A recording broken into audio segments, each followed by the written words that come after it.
what's funny about that song is that it's about the talk that came to me as I'm sitting up here, which is just a little bit different than the one I wrote, as in entirely. You know, as a minister, there's 2 big talks per year that have just got to get done right? Oh, yeah. Easter and Christmas. Or anything that your parents are at, right? So I spend some time before major holidays looking for inspiration from the great orators, whether it's, you know, I've gone through Martin Luther King's work, I've gone through some of the classic stuff that Jesus did, through some of the stuff that Muhammad wrote about, or as he would say, recited, that became the Quran. And I found one talk in which, you know, because obviously the big thing on my mind today is death and life and immortality, and I'm supposed to do that in 20 minutes. Yay! It'll happen. So I found this one particular talk that was focused on the idea is that we are but dust, and to dust we shall return. And the thing is, this minister is, you know, he's going through, half of oratory is the body language, is the way that we use our bodies and our voices as instruments, almost like musical instruments, in order to make our point. And so this particular minister knew about this thing called a caesura, which is where you pause for the effect. And he was saying, remember, we are but dust. And from the corner comes a little voice going, Mommy, what's but dust?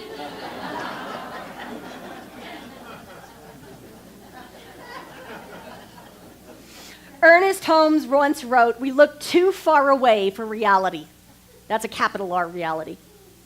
We look too far away for reality. We have made a riddle out of simplicity, and therefore we have not read the sermons written in stones, nor interpreted the light of love running through life.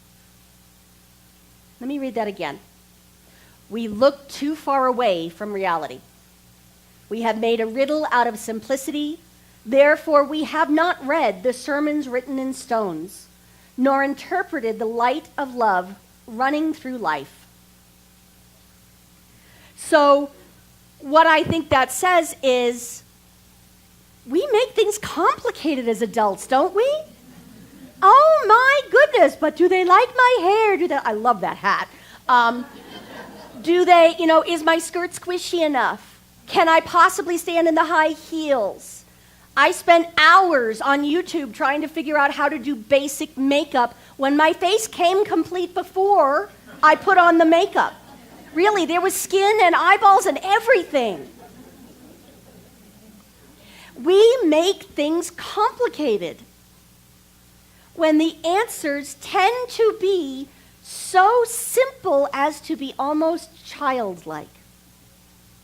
I remember as a kid, and I went to Catholic school, so we were, I still resent the fact that I got knocked out of the spelling bee by a word that was in Latin. Not fair, but what are you going to do? Yell at the nun? I don't think so. It was the Magnificat, not that I'm stuck on that. Which is the prayer Mary sings when she finds out she's going to have a baby. It's that thing about my soul glorifies the Lord. Wow, I'm really Catholic this morning, aren't I? Coming back. But I remember being taught all these rules and regulations and memorizing things, and what I had in a moment of clarity that the nuns didn't teach us, or maybe they were trying to but never quite said in a way I could hear, Jesus kept referring to us as his brothers and sisters. Brothers and sisters. Does anyone here have a brother or sister? Now, no matter who you thought was mom's favorite, do you really see yourself as that different than your brother or sister? And so as, you know, I had to be in like first or second grade, I had this moment of clarity in which I said, if Jesus was the Son of God, as I was being taught, and we're all his brothers and sisters, what does that make us? It makes us divine beings. It makes us the children of a loving and generous God. It makes us all that we claim Jesus is. I did a class yesterday on working with your shadow or your dark side. I think I'm going to change the name to Sith or Jedi and see if people get it that way. My brother will be proud. We talked actually about the fact that we actually have a light shadow. This is where, think about who your heroes are.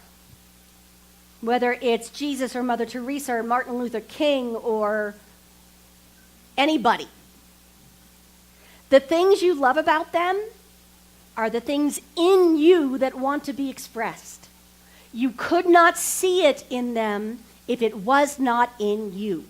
You would have no mechanism for recognizing it. And so as we take the master teacher who spent his life teaching on the fact that we have the power to change this physical reality, he spent his entire ministry, all 3 years of it, talking about this is not as solid as you think it is.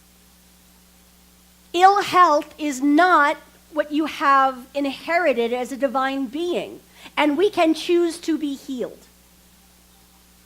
Now, as adults, people have to get PhDs in organic chemistry to understand all the little fiddly bits, right?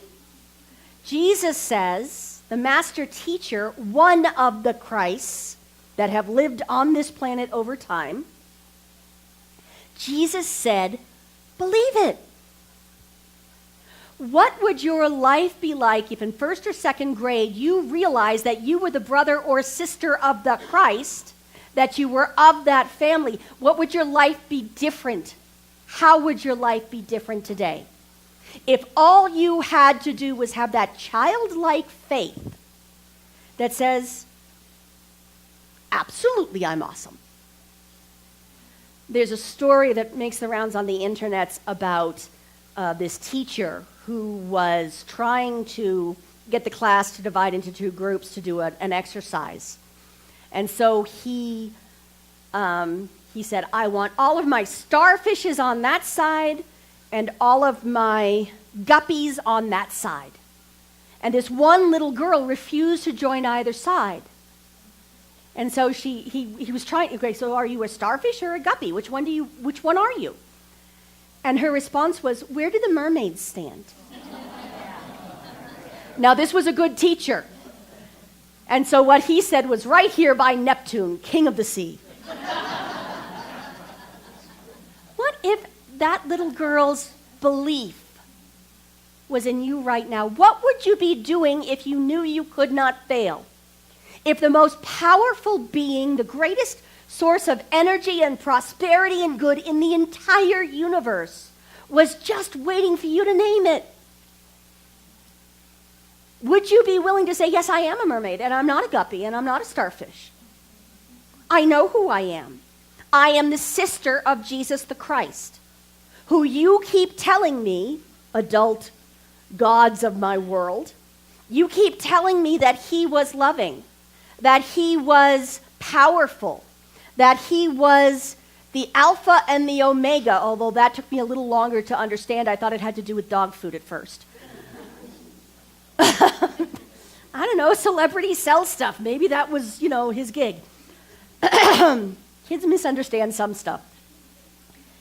What if we looked at the news today and said, as a mermaid, as a child of the divine with the most powerful being ever backing my play and bankrolling me, I could go out into this world and make changes, make it different. I could go into my own world, my own family, my own way of looking in the mirror and make changes based on the idea that I am magnificent. What if you woke up one day and looked in the mirror and saw a miracle, a magnificent soul, and realized you had been fooling yourself all along? To me, this is the miracle of Easter. Jesus was crucified as a human, but he rose as a soul that could take on and put off human flesh as he chose. That was aided by angels in getting out of his grave. Remember, the angel had to roll the stone away. He didn't have to lift a finger. Could you imagine the next time you moved? If the angel was rolling your couch away for you too? Some of that stuff's heavy, you know? So going back to that idea of looking at these things from a simple, loving, absolute trust in truth. I went and looked at God bless the people who adore Notre Dame and the cathedral that burned. To me, that was the Easter story. That was my sermons in literal stones and wood. The wood part burned. First of all, the fire started in the very highest spot. And they did not understand it, so it took a second alarm before they really figured out what was going on. When we are going through our transformation, usually what happens is there's a very high thought. And we reject it because it doesn't fit our world. Or it doesn't fit who we've been told we're supposed to be. Don't you get a swelled head? Don't you? What do you mean you think you're God? You get put into psych wards for that, you know?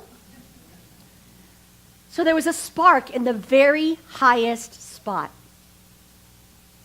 And God bless the first responders and the people who got everybody out. There were no fatalities in this. Yay, French people. Sorry, a French fry joke just came into my head, and that's not funny in this case. Okay. So, there were a few injuries, but they've all been treated as far as I know. There have been no deaths.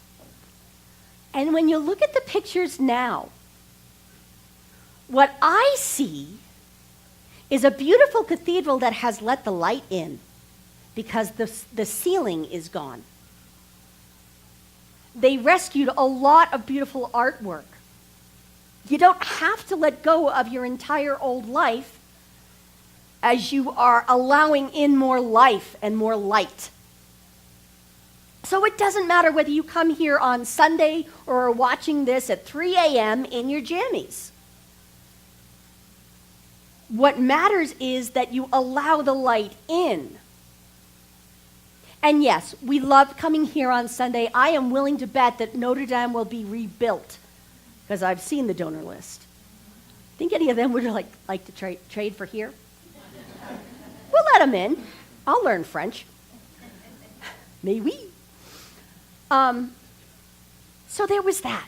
And to me, that's a really easy way to see through the eyes of a child, through the eyes of someone who absolutely trusts her divinity, that even the burning down of this magnificent cathedral, excuse me, not burning down, but the burning of, even this is a place where God is showing up. Even that. So what about, this morning right before I came out, I checked the news just to make sure that there was nothing I was supposed to be paying attention to. And I read about the bombings in Sri Lanka. And I thought about my friend who is from college, who's from Sri Lanka, who was the first person to teach me about servant leadership. His name was Hassan de Silva Weeramuni. And I remember that because it took me forever to be able to say it all. So Hassan taught me about, we do this work, we are of service in order to bring light to the rest of the world. So I was thinking about the people who died in Sri Lanka. And I noticed that yesterday was the anniversary of the Columbine shooting. See, as adults, we write newspapers with only the bad stuff in them, right? Nowhere on the front of the New York Times have I ever seen 13 puppies born safely. With commentary from the owners, and this one's cute, and we're going to name this one that.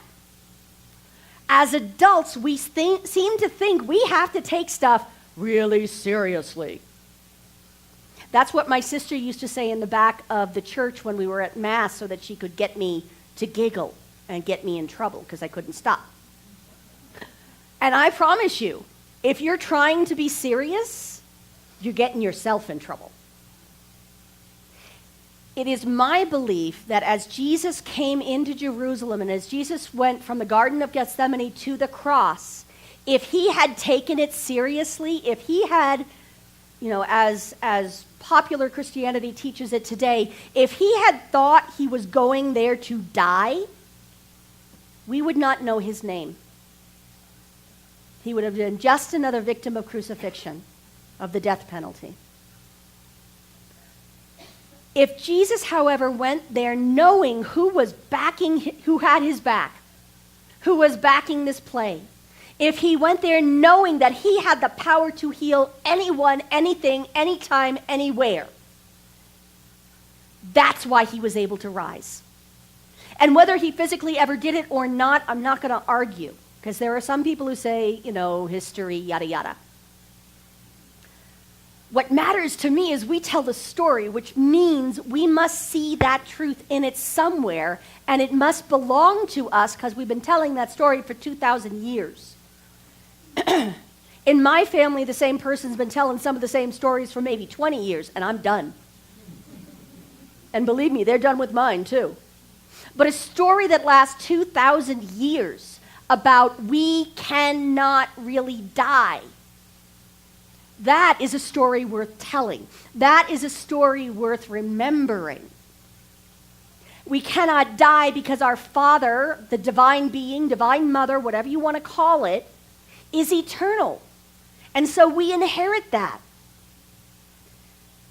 And if we get too serious about what's going on in the world, there are things worth taking seriously, but if we take it like it's a horrible, horrible thing and God has somehow left the building, we're going to forget that all of this is fixable. All of this is as remushable as Play-Doh. That is your new spiritual practice, is remushing your life. The point of Easter is not that someone died, it's that death doesn't win. The Columbine shooter was somebody crying out from what must have been massive pain. The people who died at Columbine, the people who just died in Sri Lanka, are doing better than the people they left behind right now. They're fine. They might have some heartache, if they're witnessing whatever, but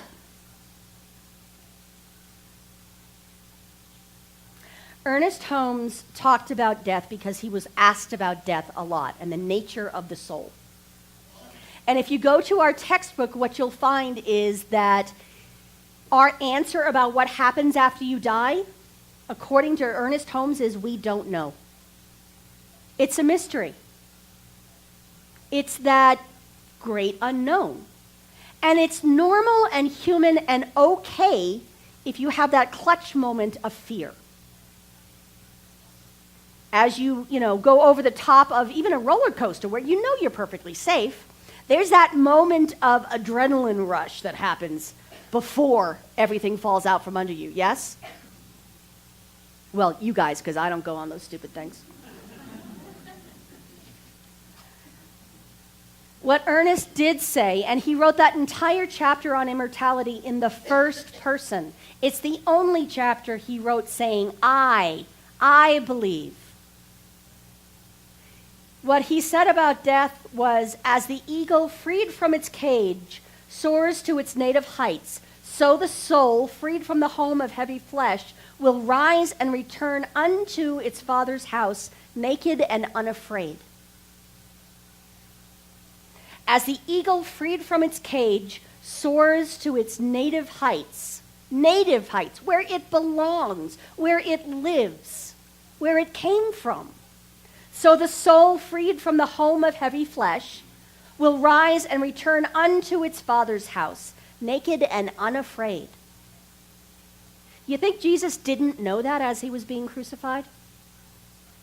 Jesus knew full well that the part he was in was no fun.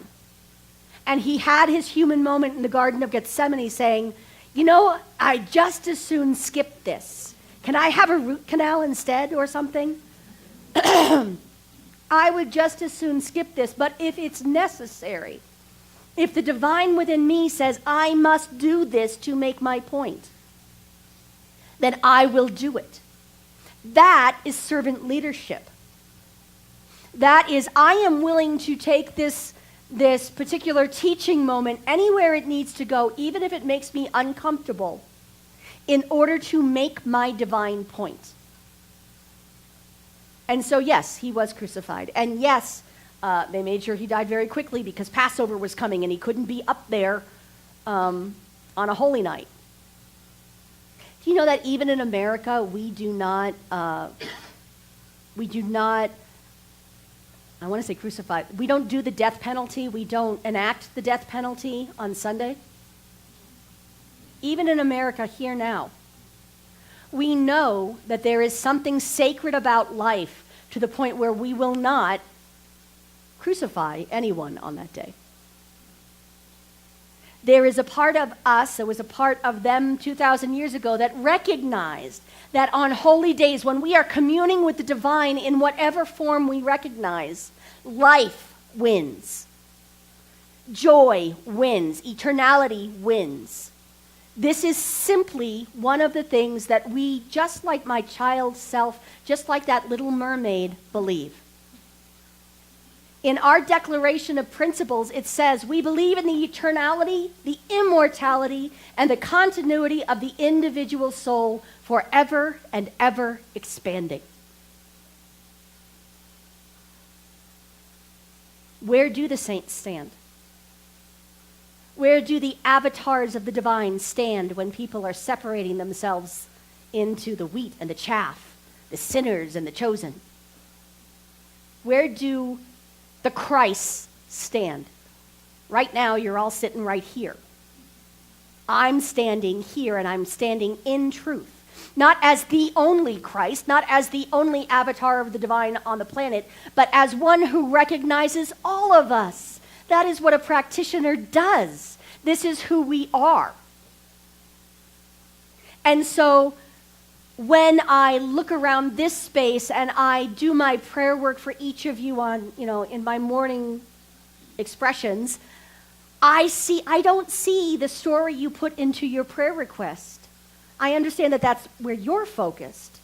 But what I know is that the divine is doing something beautiful in you, as you, in every moment.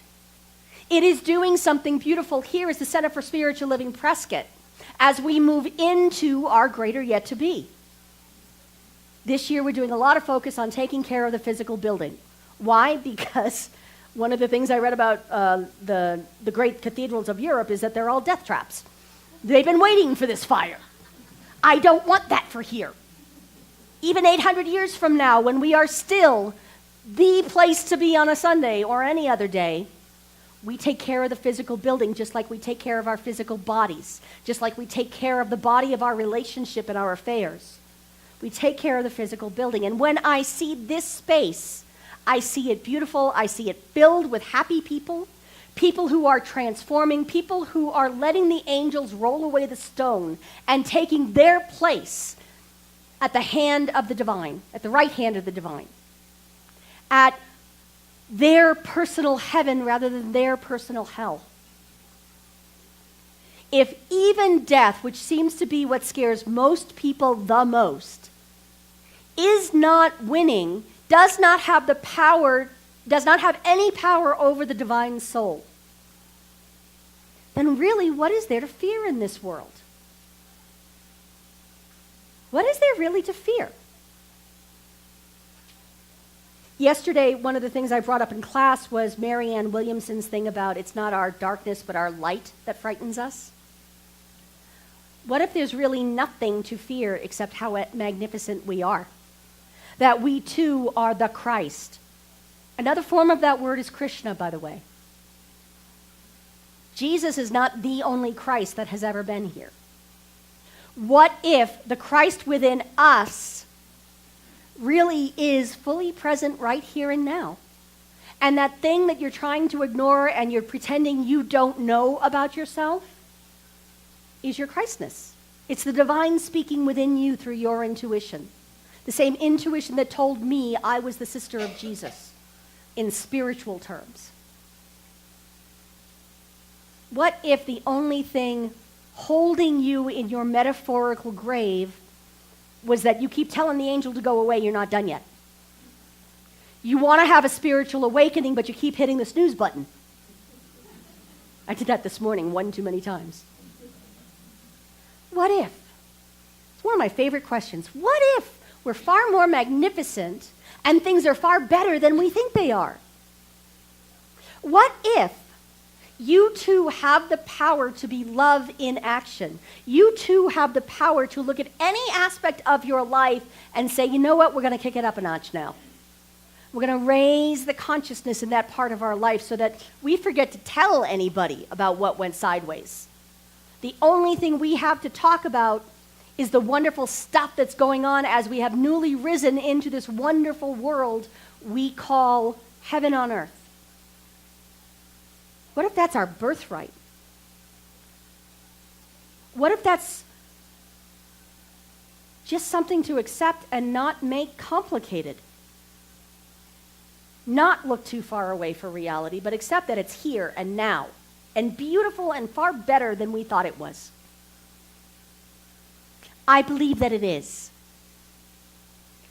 I believe in the immortality of the soul. I believe that all of us speak to God and listen to God in the voice that makes sense to us. I believe that all of us are being enlightened and actually have the seeds of enlightenment within us now, no matter what anybody else says. I believe all of us will reach that goal. And the only say we have about it is when. When are we going to just fess up and accept that we're magnificent? That is the only part we have any control over. If you believe it too, please join me in prayer. I pray from down here in order to make sure that everybody remembers in a real way that we are all the Christ. That when I pray, it's because I happen to have dedicated my life to this work. But you too are the enlightened avatar of the divine. And so join me in consciousness. You can close your eyes if that's what you're comfortable with. If you are watching on YouTube, I invite you too to join with us. And remember the divine. Remember who we really are. And remember the absolute truth, no matter what distracting news might come on the television. The absolute truth is our divinity. It is the pure and perfect light of our lives, running through every single cell of our physical bodies, sparking every divine thought within us. And as the Christ currently on the planet right now, we awaken and recognize ourselves as free from the grave, resurrected in truth, blessed and beloved of the beloved. And this being that we are, these beings that I stand witness to, all part of the one great mind, these beings are absolutely powerful, absolutely rich in every possible way. These beings that we actually are, that we have been resurrected to in this moment of remembering, are perfect and whole and complete and do not inherit sin, sickness, or death. I celebrate life with a capital L. I celebrate it pouring through each and every one of us right now. I call it good, and with a grateful heart, I just let it flow. And so it is.